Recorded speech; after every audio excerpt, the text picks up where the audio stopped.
Welcome to this deep dive. You guys sent in a ton of stuff about haunted houses, and I gotta admit, I'm kind of nervous to dig into this. Oh, I know, right? There's something about these places that just gets under your skin. It's like, what is it about these places, these actual buildings, that seems to hold on to energy, emotions, maybe even spirits? Right. Long after whoever lived there is gone. Exactly. And that's what we're going to explore in this deep dive. We're diving into the spooky history and the unexplainable chills, but we're also trying to figure out, why these hauntings happen. Exactly. From creepy footsteps and those vengeful spirits you hear about to those unsolved mysteries. We're going to look at what makes these places well haunted. Are they just echoes of tragedy or could it be something else? And you guys sent in some seriously creepy locations. Coast to coast. Yeah. And we're starting with one that practically screams haunted house? The Whaley House in San Diego. Have you heard of this one? Oh yeah, the Whaley House. It's not just like ghost stories either. It's like a whole bunch of different hauntings all in one place. You've got Yankee Jim Robinson, who was, get this, hanged on the property before the house was built. No way. Then you've got the Whaley family themselves, kids, their dog even.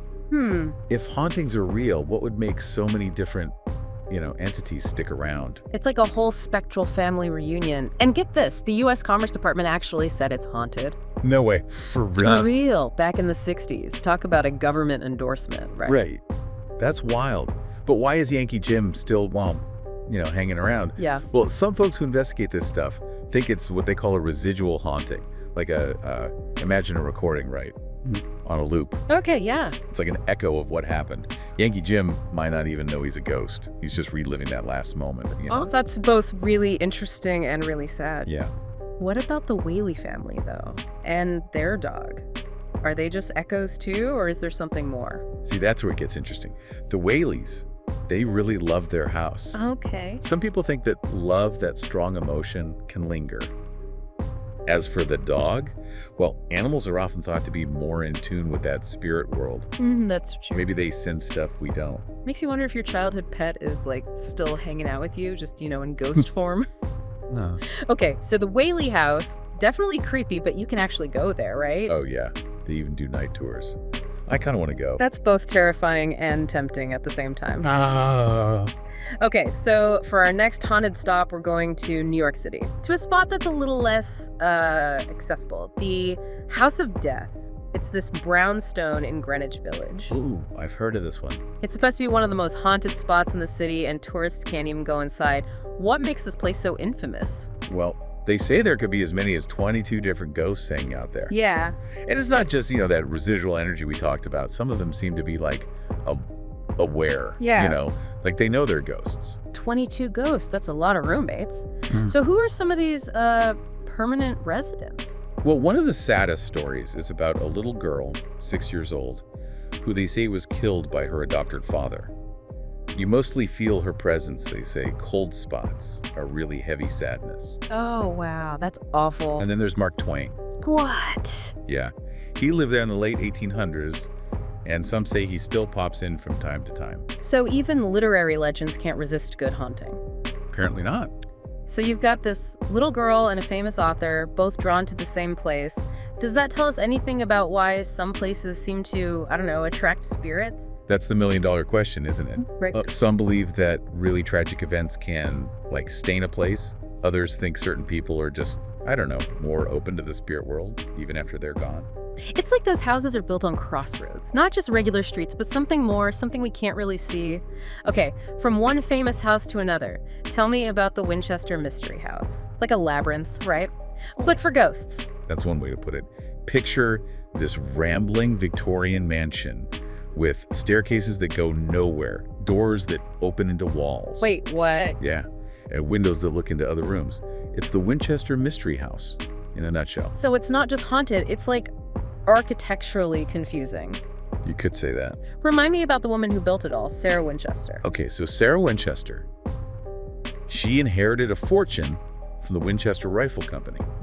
But then tragedy struck. She lost her husband and her daughter. Oh, no. She became convinced that the spirits of everyone killed by Winchester rifles were haunting her. Oh, wow. And to appease them, she just kept building and rebuilding her house. It was like a never-ending project, always changing, always growing. So she was trying to confuse the spirits by making the house like a maze. Some say that. Others believe it was her way of coping with the grief and guilt over what the family business had caused, all those deaths. That's heavy. Yeah. Either way, the Winchester Mystery House is like a physical reminder of how powerful grief can be. And probably hiding a few secrets within those walls, too. Probably. Let's switch gears from a mansion built for spirits to a place where something truly awful happened. The Villisca Axe Murder House in Iowa. Oh yeah, that case still gives me chills. In 1912, the entire Moore family, along with 2 kids who were visiting, were murdered in their sleep with an axe. And to this day, no one knows who did it. That's what makes it so scary. It's like that unresolved horror just kind of soaked into the house itself. Do you think that's why people think it's haunted? Because there was never any justice. It's definitely possible. A lot of people believe that when something that traumatic happens and it's never really dealt with, it can leave a mark on a place.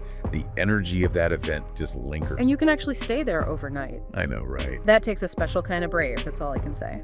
You're telling me. Speaking of unsolved mysteries, we can't forget about Lizzie Borden and that infamous house in Fall River, Massachusetts. Lizzie Borden took an axe and gave her mother 40 whacks. Exactly. That case still captures people's imaginations. It's like we can't get enough of those true crime stories. Totally. And just like the Villisca house, that lack of a real answer, did she or didn't she, it might be part of what makes people believe the house is haunted. It's now a museum and a bed and breakfast. Did you know that? Get out. Seriously. And some people are braver than others. That's for sure. Guests have reported hearing Lizzie's laughter, footsteps, even ghostly screams. Oh no. Right. That's just too creepy. It makes you wonder if those walls could talk. What would they tell us? Okay, from one creepy, maybe murderous house to another. Tell me about the Bell Witch Cave. This one's in Adams, Tennessee. There's a vengeful spirit, right? Her name is Kate Batts. That's the legend. But here's the thing about the Bell Witch. What's that? This isn't just a haunting after death. It's like, whatever this thing is, it was messing with them while they were alive, too. It wasn't just a one-time tragedy, it was an ongoing nightmare. Okay, so not just a haunting, but a haunting with a personal grudge. Pretty much. This sounds like something out of a horror movie. Tell me more about what happened. So picture this. It's the early 1800s, the Bell family farm. Things start getting strange. Animals are found hurt, really messed up. Oh, okay. Family members are getting pinched, slapped, but they can't see anyone doing it. And then there are these disembodied voices whispering threats. Okay, that's terrifying. Did they ever find out what was behind it all? The entity, whatever it was, actually started calling itself Kate Batts. No. It claimed to be the spirit of a grumpy neighbor who'd had some kind of feud with the family. The vengeful spirit with a grudge, and people can actually visit this cave. They can.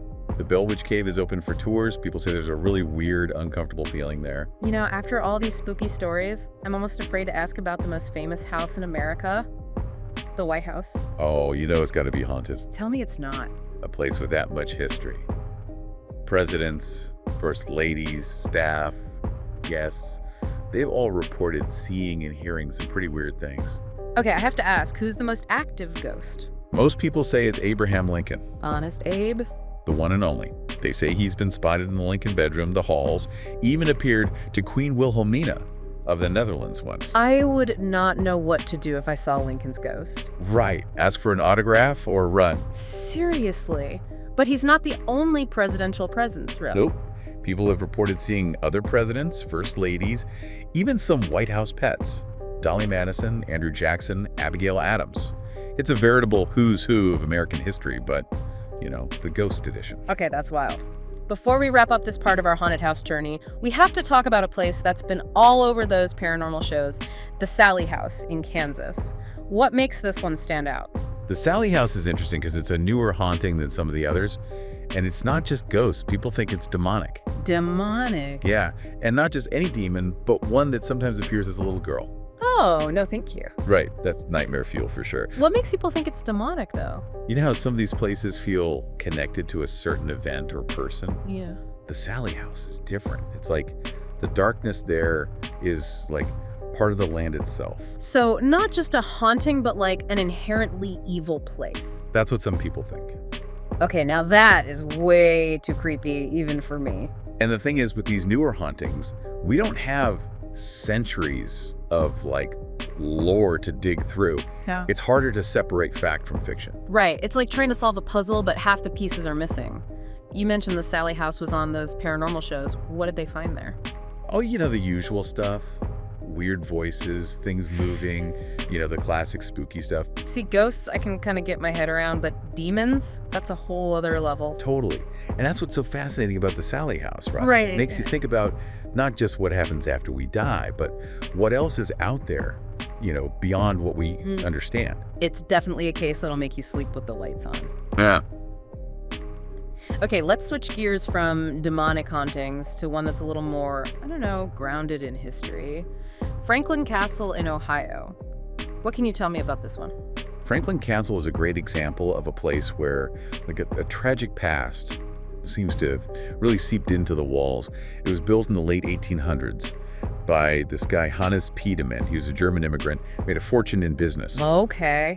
But money couldn't protect him from some serious heartache. Yeah, I was going to say, this is already sounding ominous. Right. So the Tiedemann family, they experienced just an unbelievable amount of loss. What happened? Tiedemann's own mother, she died within a year of the castle being built. Then his wife died. Then 4 of his kids, all within those castle walls. Oh my God, that's awful. Did they ever figure out what happened? People always whispered about Hannes Tiedemann. Some folks even accused him of being behind some of the deaths. Whoa, really? It was never proven, but... But there's always that question mark. Exactly. And years later, when they were renovating the castle, you know what they found? What? Human bones. Yeah. Hidden in the walls. You're kidding. See, that's what I'm talking about. It's like something out of a horror movie. It's no wonder they call it Ohio's most haunted house. And the story doesn't end there. Yeah. It was later used as a headquarters for the German Socialist Party. Get out. So then you've got rumors of secret societies, hidden agendas, maybe even Nazi spies, all adding to the mystery. This castle is like a magnet for anyone who loves a good mystery. It makes you wonder, what really went on within those walls? Okay, from a castle with a dark and mysterious past to a place that's a little more, well, luxurious, the Biltmore Estate in North Carolina. This one's a little different, right? Yeah, the Biltmore is interesting because it's not known for, like, scary hauntings. It's more, well, peaceful, I guess you could say. Peaceful hauntings. The ghosts there are thought to be the original owners, George and Edith Vanderbilt. And they're not out to scare anyone, from what people say. So instead of things going bump in the night, it's more like ghostly waltzes and champagne receptions. Something like that. People have reported seeing them, hearing their voices, sensing their presence, especially in their old bedrooms in Edith's library. It's like they're just continuing to enjoy their fabulous home, even in the afterlife. That's one way to look at it. Some people think it's sad, you know, trapped there. But others see it as like a testament to their love for the place, for each other. Yeah, I guess it depends on how you look at it, but it's a reminder that even in a place that beautiful, that full of life, well, death is always present. Okay, let's move on to a house that's practically synonymous with haunted houses now, thanks to Hollywood. The Conjuring House in Rhode Island. Oh yeah, the Prone family. Their story is terrifying. And the house has a long history, even before they got there, but their experience is what really made it famous. Okay, before we get into it, did they really have a dog that died under mysterious circumstances? They did. In the movie, they named her Abby, but yeah. See, that's how you know it's gonna be a creepy story. So what other spooky stuff did they experience? Oh man, where do I even begin? Unexplained smells, bed shaking, voices, even physical attacks. And they were convinced it was the ghost of a witch named Bathsheba. A witch named Bathsheba. That's not someone you want to mess with. Was she a real person? They say she was. There are records of a Bathsheba Sherman who lived in that area back in the 1800s. Now, was she a witch? Who knows? But she was a bit of a recluse, and people love to gossip. People love a good story. Exactly. So was she really a witch, or did those rumors, those stories, somehow become part of the haunting itself? It's like how much of what we believe is based on like actual events and how much is just the story we tell ourselves. Right. It's like that game telephone, but with ghosts. I love it. Okay, that's a perfect example of how stories, whether they're true or not, can shape how we see a place. And those stories, the creepier the better, are what draw us to these places, right? That little thrill of fear, the mystery it makes us want to believe. It's like we can't resist a good ghost story. And speaking of stories, our next stop takes us to a place where literature and, well, lore kind of collide. The House of the Seven Gables. Oh, in Salem, Massachusetts. The one and only. Now, everyone knows this house from the Nathaniel Hawthorne novel, right? But did the real house inspire the spooky stories, or was it the other way around? That's the question, isn't it? The house itself is way old, built in 1668, and it's got a pretty intense history. Hawthorne, get this, he was actually related to the original owner. No way! John Turner was his name. So Hawthorne used the house as inspiration for that whole tale of family curses and, Puritan guilt. Talk about drawing inspiration from your family. So is the real house as haunted as the one in the book? It definitely has its fair share of ghost stories. One of the most common ones is about this man people have seen climbing a secret staircase inside the house. And then there's one about a little boy who plays in the attic. Oh no, attic ghosts are always creepy. Right. And a mysterious woman, some say, is Susanna Ingersoll, Hawthorne's cousin. See, where Hawthorne went, spooky stories followed. But do you think those stories were already there? Or did writing about them, make them real in a way? That's what's so interesting about this stuff. Did Hawthorne tap into something that was already in the house, some kind of energy? Or did his words, mixed with his family history and all the stuff that went down in Salem, did that, bring the ghosts to life? Whoa! Okay, that's a lot to think about. All right, for our last stop on our haunted house adventure, let's head to a place that's a little different. The Hotel del Salto in Colombia. This one's got a pretty tragic past. Yeah, the Hotel del Salto, it's a fascinating story. So you've got this grand hotel, right? On a cliff overlooking these beautiful waterfalls. Tequendama Falls was the place to be in the 1920s. But then, by the 1990s, abandoned. What happened? Pollution. The Bogota River got super polluted, and, well, that was the end of that. So it went from a symbol of luxury to, a cautionary tale. You could say that, but it gets even more tragic. Tequendama Falls, they've always had this connection to the Muisca people. It's an indigenous group from that area. Okay. And they believed that if you jumped from those falls, you would transform into an eagle. Your spirit would fly free. Wow. It's a belief about, death being a transformation. Right. Beautiful, but also, well, after the hotel was abandoned, it became known for something else. Suicide. Oh, and people would go there, maybe drawn by that Muisca legend, hoping for that transformation. It's really sad. That's heartbreaking. A place that was once so full of life. I know. But there is a bit of a happy ending, or at least a hopeful one.